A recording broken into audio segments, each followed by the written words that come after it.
এটা সত্য।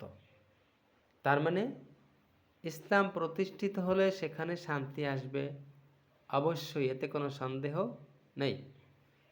তার মানে ইসলাম অর্থ শান্তি নয়, ইসলাম অর্থ আত্মসমর্পণ করা।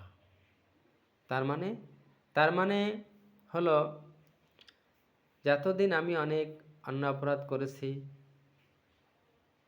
এখন বুঝে আসছে যে অনেক অপরাধ করেছি, সে অপরাধের জন্যে ক্ষমা চেয়ে অপরাধগুলো না করার প্রতিশ্রুতি দিয়ে, আল্লাহর হুকুম মানার প্রতিশ্রুতি দিয়ে আল্লাহর দিকে ফিরে আসার, এটা হলো ইসলাম। এই ইসলামে প্রবেশ করতে হলে যে বাক্যটা পড়তে হয়, সে বাক্যটা কি? লা ইলাহা ইল্লাল্লাহু মুহাম্মাদুর রাসূলুল্লাহ সাল্লাল্লাহু আলাইহি সাল্লাম। এই বাক্যটা দিয়েই ইসলামে প্রবেশ করতে হয়। তার মানেটা কি? লা ইলাহা ইল্লাল্লাহ মানেটা কি? মুহাম্মাদুর রাসূলুল্লাহ সাল্লাল্লাহু আলাইহি সাল্লাম, তার মানেটা কি? এটাই তো ইসলামে প্রবেশ করার পথ। অথচ সেগুলো আমরা বুঝি না।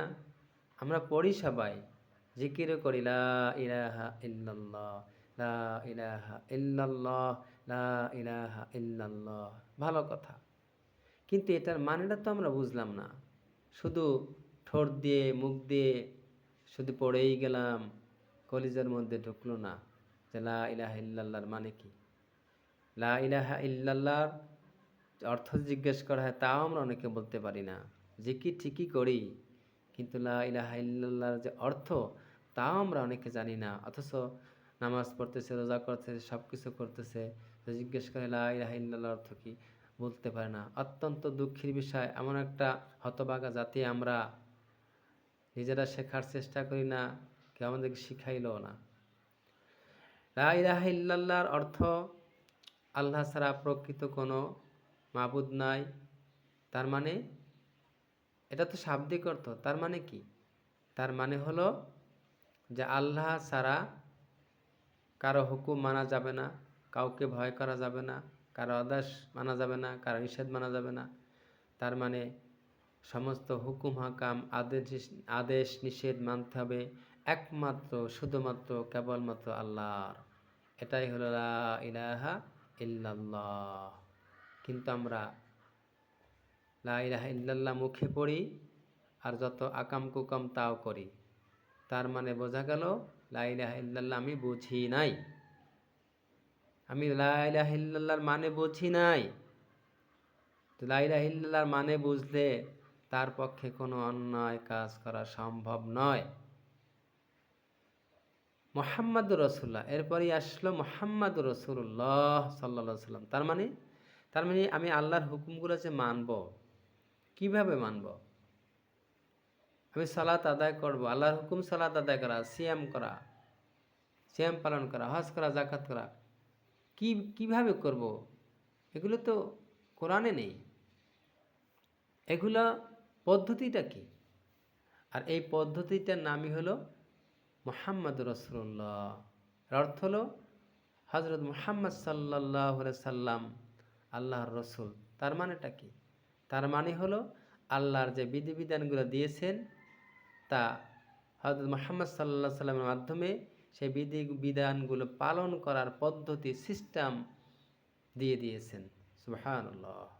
তাহলে আমাদের বিষয় দুটা, একটা লা ইলাহা ইল্লাল্লাহ, আর একটা মুহাম্মাদুর রাসূলুল্লাহ সাল্লাল্লাহু আলাইহি সাল্লাম। এর মানে আমরা সমস্ত হুকুম মানব আল্লাহর, এবং হুকুমগুলো যে মানব তার পদ্ধতি হবে হযরত মুহাম্মদ সাল্লাল্লাহু আলাইহি সাল্লামের শিখানো পদ্ধতি। এর বাহিরে যাওয়ার কোনো সুযোগ নাই। এর নামই হলো লা ইলাহা ইল্লাল্লাহ মুহাম্মাদুর রাসূলুল্লাহ সাল্লাল্লাহু আলাইহি সাল্লাম।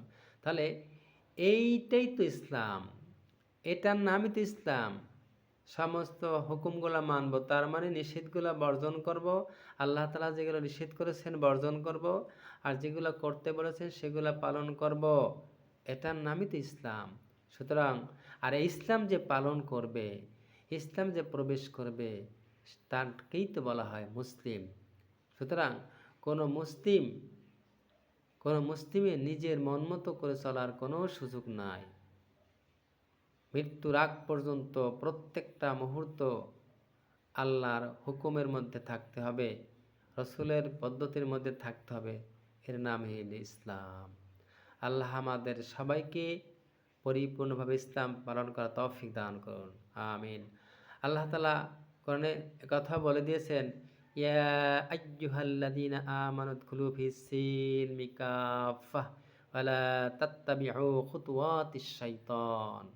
আল্লাহ তাআলা বলেন, হে ঈমানদারগণ, তোমরা ইসলামে প্রবেশ করো পরিপূর্ণভাবে ইসলামে প্রবেশ করো। শয়তানের পদাঙ্ক অনুসরণ করো না, মানে কোনো ব্যাপারে শয়তানের পথে চলা যাবে না। ইসলাম কি ধরে রাখতে হবে। যেই ব্যক্তি ইসলামের কিছু করলো আবার শয়তানেরও কিছু করলো, আল্লাহ তাআলা তার ব্যাপারে বলেছেন যে এদিকে করলো সেদিকে করলো, আল্লাহরটাও করলো আবার শয়তানের হুকুম পালন করলো। আল্লাহ তাআলা কোরআনে তার পরিচয় দিয়েছেন, উলাইকা হুমুল কাফিরুনা হাক্কা।